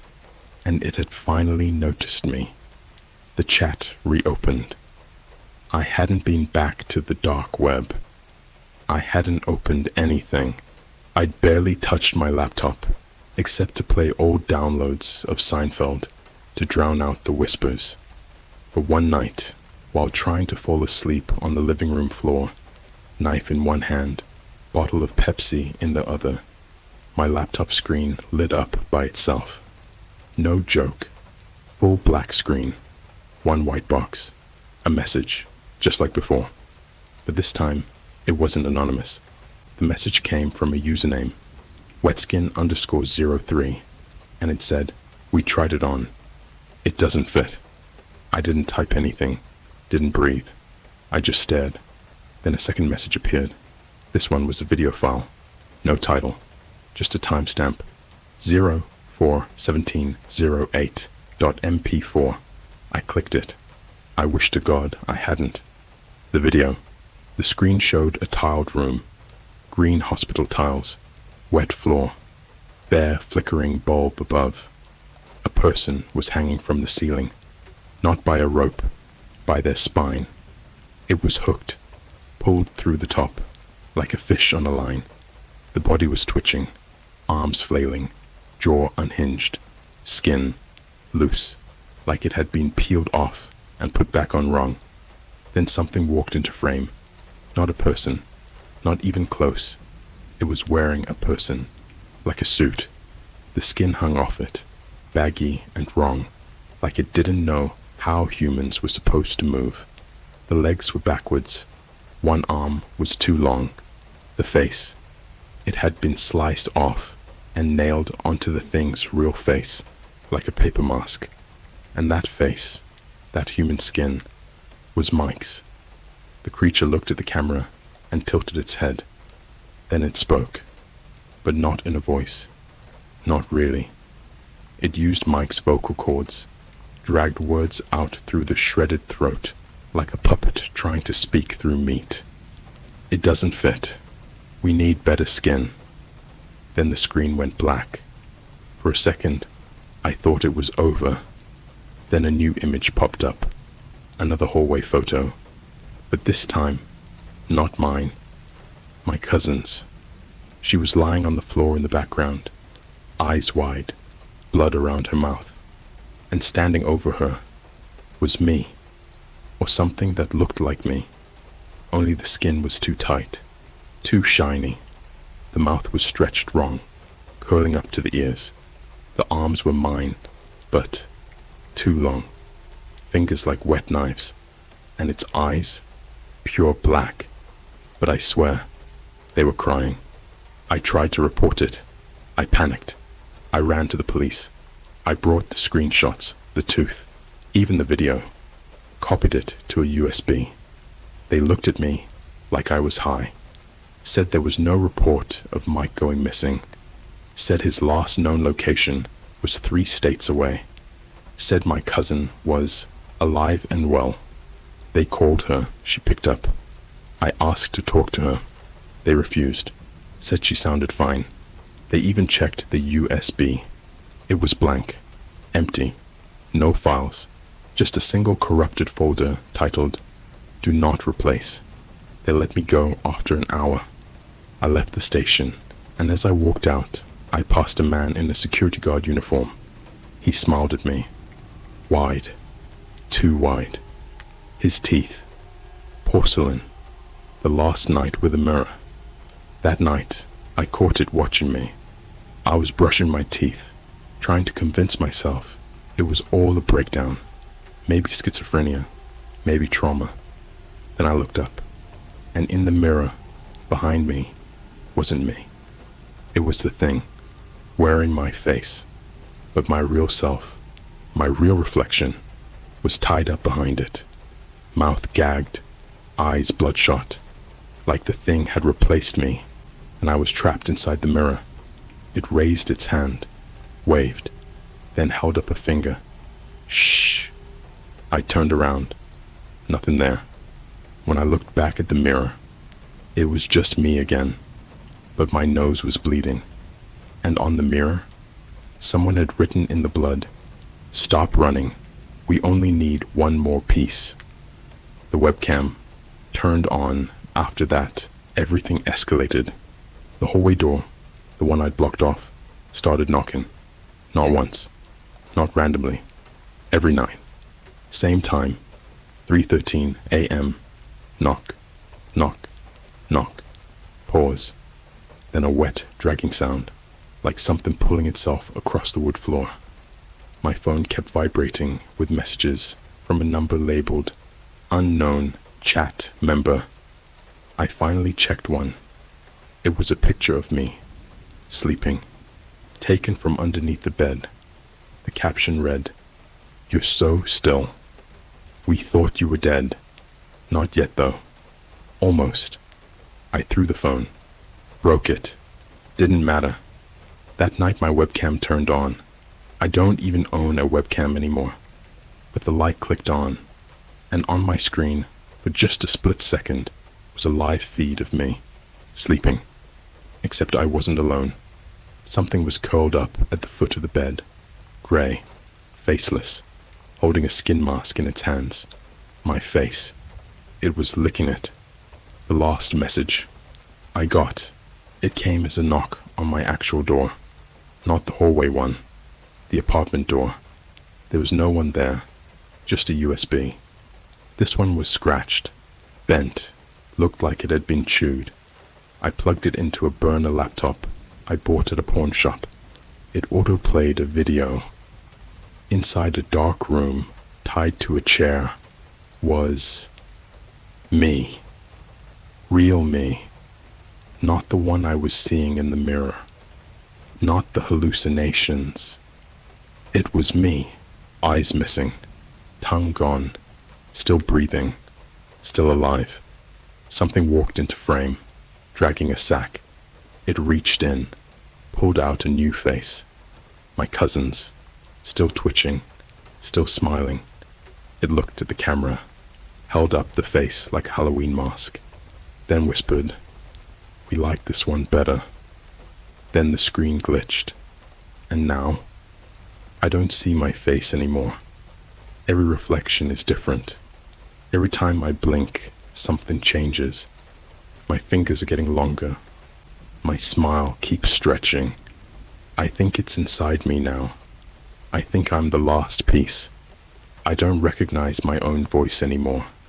It's too smooth, too measured, like someone is rehearsing what a human should sound like, but doesn't know what it means to feel.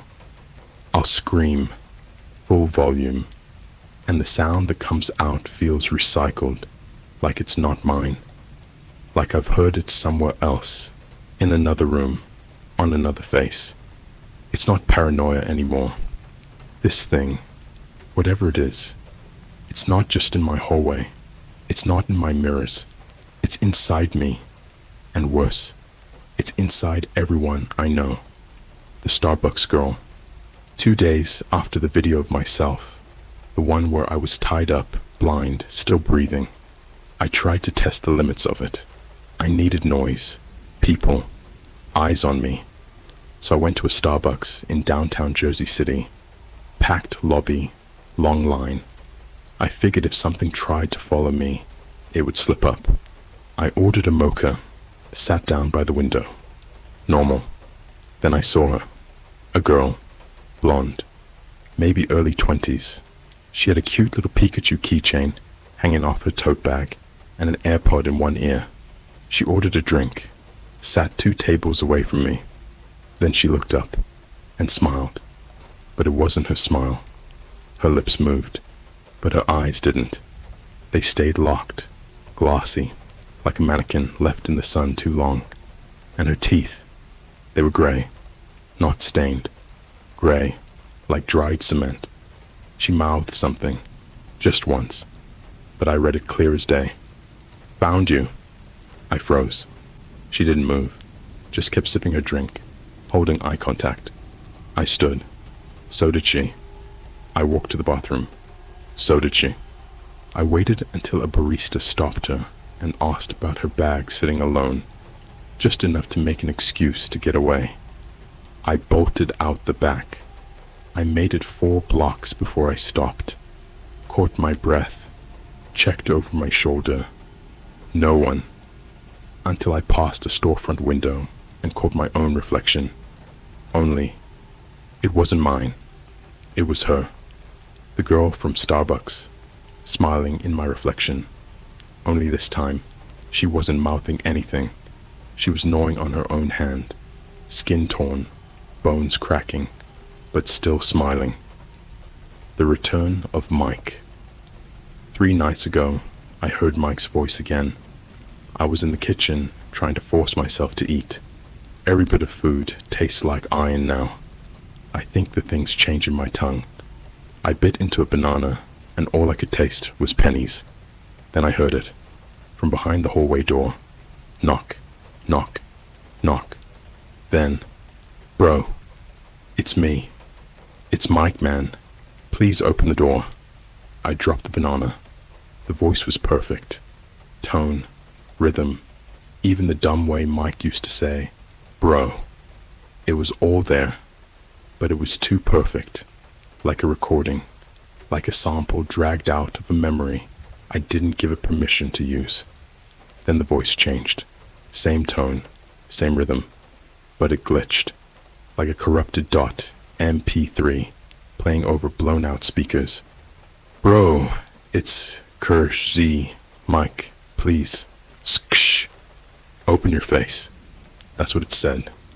"Open your face." I started screaming, not because of what it said, but because of the sound behind it. A wet, gurgling slurp, like something trying to suck itself through a drain pipe. And when I put my ear to the door, I heard breathing, but not from lungs. It was gill-like, in and out, wet, twitchy, like it had slits where its chest should be. I pushed the fridge in front of the hallway again, bolted it shut with every chair I had. The door hasn't stopped crying since. My cousin sent a snap. She blocked me 2 weeks ago after I showed up babbling about a hallway monster and skin masks. But this morning, I got a notification. From Maddie.medschool, I opened it. It was a selfie, but not like a normal one. She was in her dorm bathroom, eyes bloodshot, hair soaked in sweat, a scalpel in her left hand, and a message scrawled on the mirror in red. Nate, they're using our skin to learn. And right under it, stop watching mirrors. They're watching back. I stared at it for maybe 30 seconds. Then it vanished. Account deleted. I tried to message her. Nothing. I called. Went to voicemail after one ring. I checked her university student portal. Her photo? Gone. Replaced with static, like a corrupted PNG file. And then I saw it. Status. Transferred. But there was no location, no school, just a new name. One word. Composite. The Twitch stream. Later that day, I went digging. I don't know why. I guess I needed to see if anyone else out there was infected. I searched Reddit, Twitter, even 4chan boards, but nothing. No trace of the chat. No one mentioning Wetskin03. Nothing about hallway figures or porcelain teeth. Then I found the Twitch stream. It wasn't titled anything, just a weird URL filled with random letters. But it was live. Only 12 viewers. I clicked. The stream was black for a moment. Then the camera came on. It was a room. Dark, damp, cracked green walls. Same as the room from the previous video. And sitting in the middle of the room, a chair. And in the chair, me. Eyes sewn shut, chest twitching, arms locked behind the backrest, still alive. Then a new figure stepped into the frame, wearing my cousin's face. Not like before, not just draped. This time, it was stitched in, seamless, even smiled the same. It leaned down to my bound self and whispered something directly into my ear, then looked at the camera and said, "This one's still twitching. Do you want to see inside?" The chat exploded. Every message from a different username, all lowercase, all the same message. Yes, yes, yes, yes, yes, yes, yes, yes, yes, yes, yes, yes, yes, yes, yes, yes, yes. Then the figure took a scalpel, inserted it into the side of my neck, and peeled. I shut the stream, but not before I heard the last thing. A sound I can't forget. My own voice, saying, "It's okay. He doesn't need it anymore."